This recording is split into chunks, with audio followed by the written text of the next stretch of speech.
Hey everyone, Jessica here from the Healing Hands Duo. I wanted to jump on here today because on Facebook I got a comment and it didn't say much. All it said was watch this video. It was on the video that we recently did, which was part of our 4-part series. It was on the one that we actually specifically talked about Blushield as well as other forms of EMF protection. And so I clicked on it this morning and I watched the video. And what it is, it's a video of a man doing a teardown on the Blushield and basically saying, this is clearly a hoax. There's nothing to this. It's just an LED panel. These people are essentially scamming you. This is not the first time we've seen something like this. It's not the first time Blushield has seen it. And needless to say, Blushield is still in business. They've been in business for over 20 years. I've been using them. And they've been in research and development for 35 years. So I wanted to respond to this because I noticed that this video, and it's really interesting because it tends to be these videos that pop up. And you'll notice that these YouTube channels don't have a following at all. Like for instance, this particular video had literally, I think 7 followers or something like that. But then of course it gets a lot of traction. So I question that, right? But I wanted to respond to this. I wrote back to this gentleman because he's obviously clearly trying to get my attention on my Facebook. He's actually posted this 2 times on the Facebook. And by all means, I actually encourage healthy skepticism. Kevin and I always encourage healthy skepticism. So I wanted to read what I wrote to him, because he actually responded on an earlier video. And I guess I hadn't seen it until, like I said, I hadn't seen it until yesterday. And then I saw it again this morning. So what he's done is he's gone ahead and he's reposted it to a few of my other videos. So I wanted to respond to this before other people see it, right? Because again, when you see things like this and you don't know what you're looking at, obviously people are going to start to question things. So I wrote this. I said, I've already responded to a similar comment. In fact, I believe it was your comment in our previous video, but I am happy to address your specific comment here. The video you referenced does not demonstrate a full understanding of the technology. From what is shown, there is a visible microchip and LED panel, both of which may contain embedded logic or microprocessors capable of producing pulsed light outputs or subtle scalar waves. These systems may emit specific frequency patterns carried on the waveform itself, and dismissing them based solely on a visual teardown does not fully reflect how they may function. It is important to note that it is impossible to know exactly what is contained within the microchip without fully dismantling it, which the video does not demonstrate. Part numbers or more detailed component information would also be necessary for any meaningful evaluation. Attempting to draw definitive conclusions about the device's functionality or efficacy based on this limited view is therefore very restricted.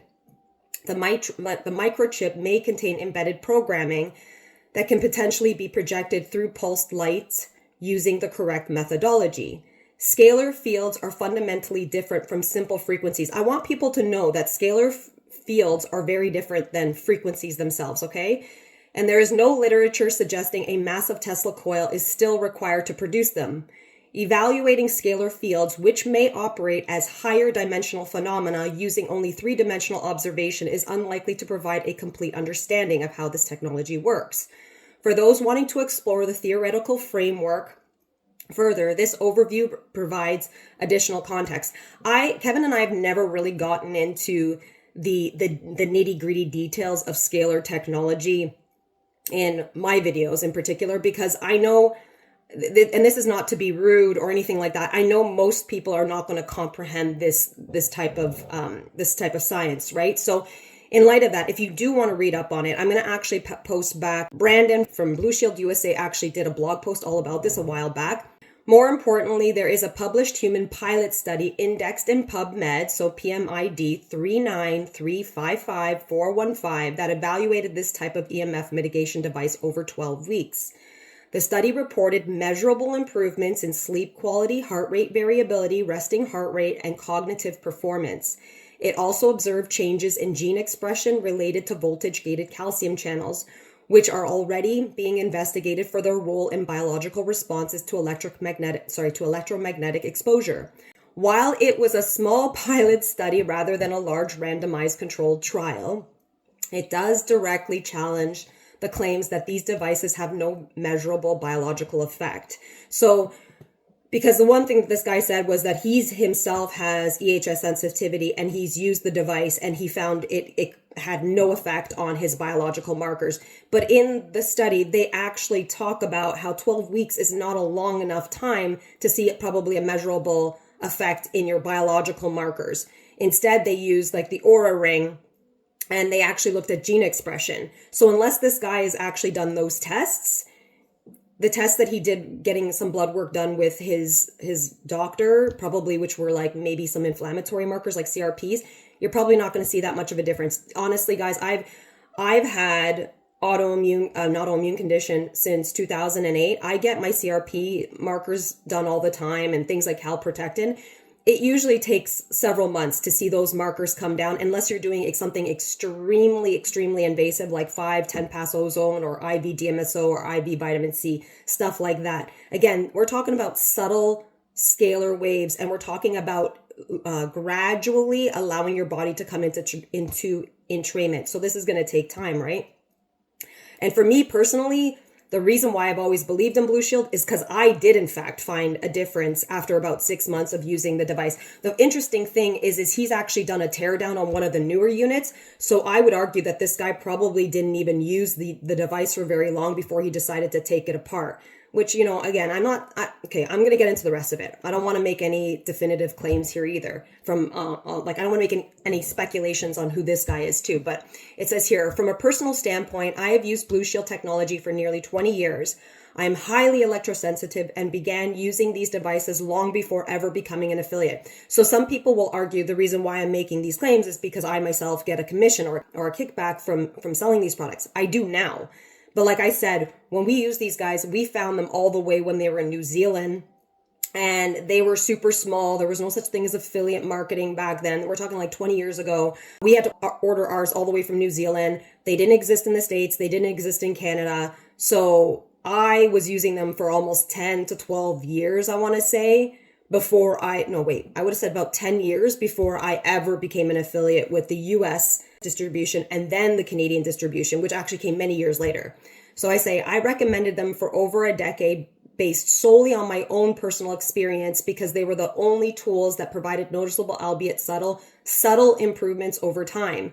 It is also important to clarify how these devices are intended to be used. My husband, who works in electrical engineering technology and specializes in EMF environments, and I have always emphasized that mitigation and remediation should come first by reducing exposure at the source.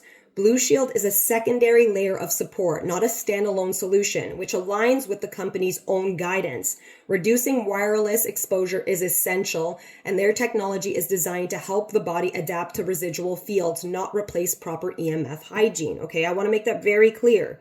So the guy in the video also says, and I've reached out to several representatives and they won't tell me how the technology works. So it says here, and then I think there was a response back saying, yes, this is how it works. But he was like, I want to know the exact way that this works. I want to know what the part numbers are. And that's just ridiculous to ask any company to disclose all of their proprietary software. Nobody's going to do this. So I said, regarding the concern that a representative could not fully explain the proprietary mechanism or disclose exactly how the frequencies are generated, this is not unusual and should not be interpreted as deception. No company publicly discloses the full details of proprietary software, algorithms, or engineering processes, especially when these systems are central to intellectual property. This is standard across industries, okay? Questioning and analyzing claims is entirely valid, but conclusions should be based on a complete evaluation rather than solely on whether every internal component is disclosed. Focusing only on what can or cannot be seen inside the device does not fully address how biological systems respond to the device itself.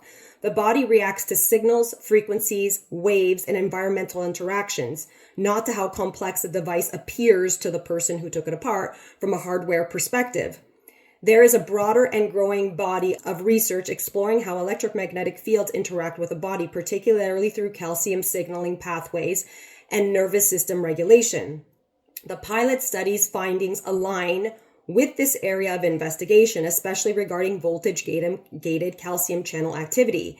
Scalar-based technologies are complex and can be approached in multiple ways, including through microchip-driven, this is my speculation here, through microchip-driven frequency outputs and pulse signaling systems, which they're pulsing through the light. While I'm not claiming to know the exact proprietary mechanism behind the device, because of course they won't even tell me, similar principles are used in other technologies that use pulsed light frequency modulation and bioactive signaling to influence cellular processes. And I know this to be true because I use plasma technology a lot and I use pulsed red light therapy a lot in my studio. And not that they're using it this way, they're using it under other premise that there is benefit to pulsed light therapies and how the body reacts to that. For instance, just with pulsed red light alone, your body can activate something called cytochrome C oxidase, which is can actually influence your P53 genes. Okay, so you can read about that. And I'm not saying that that's what scalar does, but I'm just saying that pulsing light does have a physiological effect on gene expression. So next is Blueshield's technology has been in development for over 35 years. And honestly, the reason why I stuck with Blushield is because when Kevin and I looked for Blushield devices like this that would emit some type of Schumann resonance or scalar, nothing existed back 20 years ago. None of these, pendants and all these other things that have come out now. I mean, there was like Q-Link, I think, back then, but that was like even years later. But in terms of an active device that you could actually plug in or have a battery, this was the only thing we could find. So they've been in the market for a very, very long time is what I'm saying. So 35 years and commercially available for roughly 2 decades, if not longer. Given that longevity and continued R&D investment, it is difficult to conclude it has absolutely no effect, especially when preliminary data and user-reported outcomes suggest otherwise. Let's just say, if Blushield didn't work, when we found these guys and they were a tiny little startup in New Zealand, they wouldn't be global right now. They're all across Europe. I believe they're in Japan. I want to say they were probably even in the Middle East. They're all throughout the United States. They're all Canada. They're global. They're global now. So obviously people are continuing to buy this technology, and it doesn't make sense that if the technology doesn't work, how could they get further and further into research and development? And on top of it all, when we first purchased our devices back then, because you didn't have 5G, all this crap, it was just the handhelds. And they've had to obviously increase the technology as they keep ramping up 5G. Now they're going to be 6G, all that stuff. And so they've gotten more and more expensive. Usually companies can't do that kind of thing unless they're seeing some success, right? So smaller observational studies. So this is another thing. They've done a lot of smaller observational studies over the last 20 years. And again, people need to understand that companies just can't come out and start doing like preliminary studies or clinical trials on humans and stuff like that, because especially when you're a small company, these like clinical trials and things like that can run you hundreds of thousands of dollars from what I understand, and they can take up to 10 years. So a lot of people will do smaller observational studies. So that's what they did.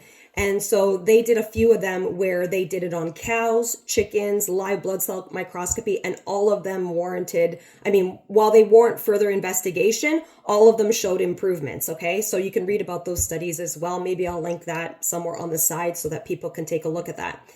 It is unrealistic to expect immediate or dramatic changes. Subtle biological shifts, whether from diet, lifestyle, or environmental changes, often take months to become measurable. In many cases, meaningful improvements in biomarkers can take up to 6 months to 2 years. And this is from my personal experience. From personal experience in managing complex autoimmune conditions, even intensive interventions require consistent effort to reduce inflammatory markers. And what I mean by that is, when I got sick 2 years ago, and again, I will get into this in a longer video because it does warrant an entire video.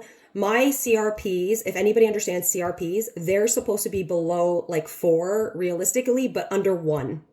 Mine were at 181. That's why I was admitted to the hospital, and they wanted me to stay in the hospital, and I refused to do so.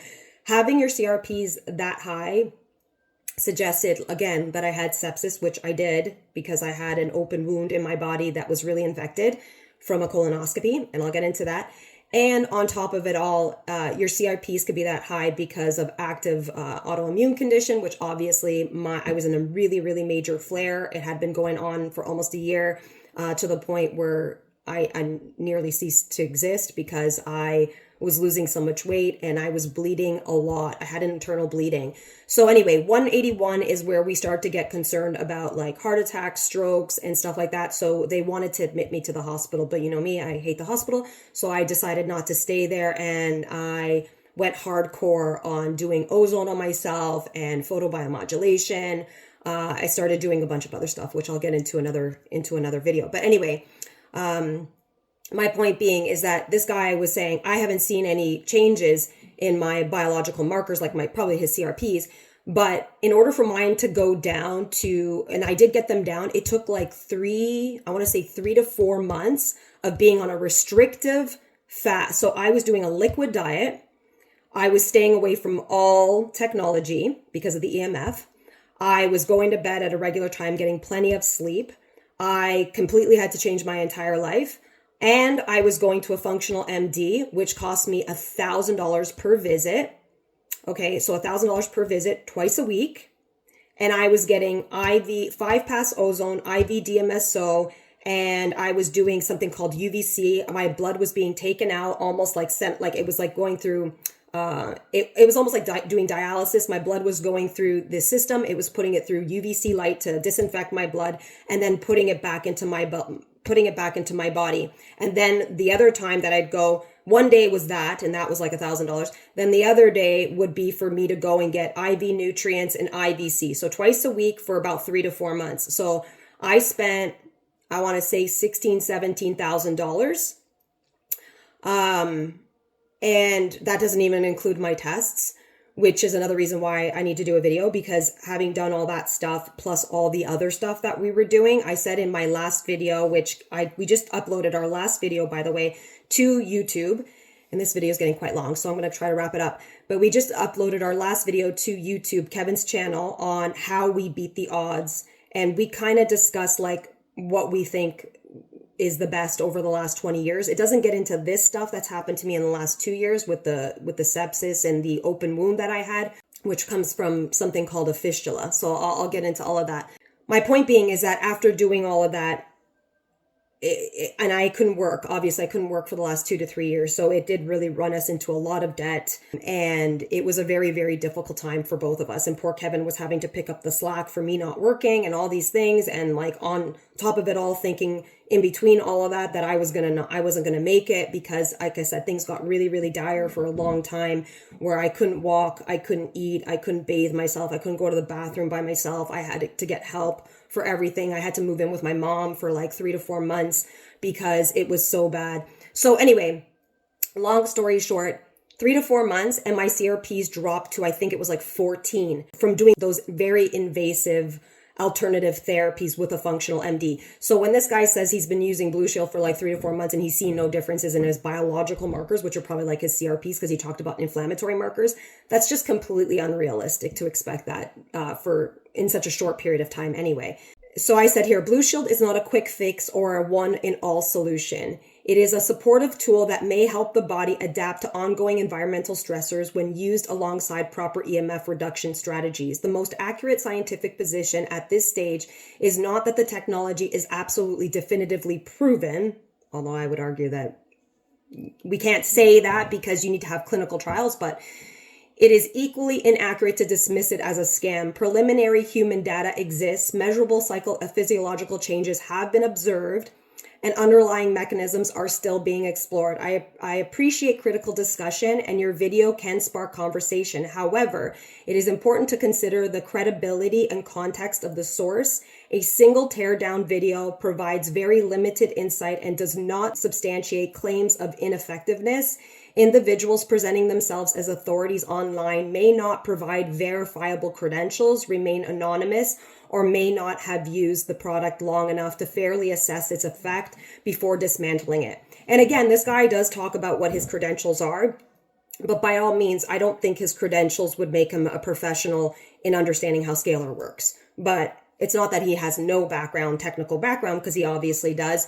It's just that my husband looked at it. So Kevin looked at it when he tore it down, and Kevin's like, yeah, unless they open up that microchip, this shows nothing. He's like, big deal. There's an LED panel in there, but there are 2 microchips in there, and you have no idea what's inside of those microchips. So anyway, the next part is there's also a broader reality in emerging technologies where reverse engineering, competitive positioning, or personal bias can influence how information is presented.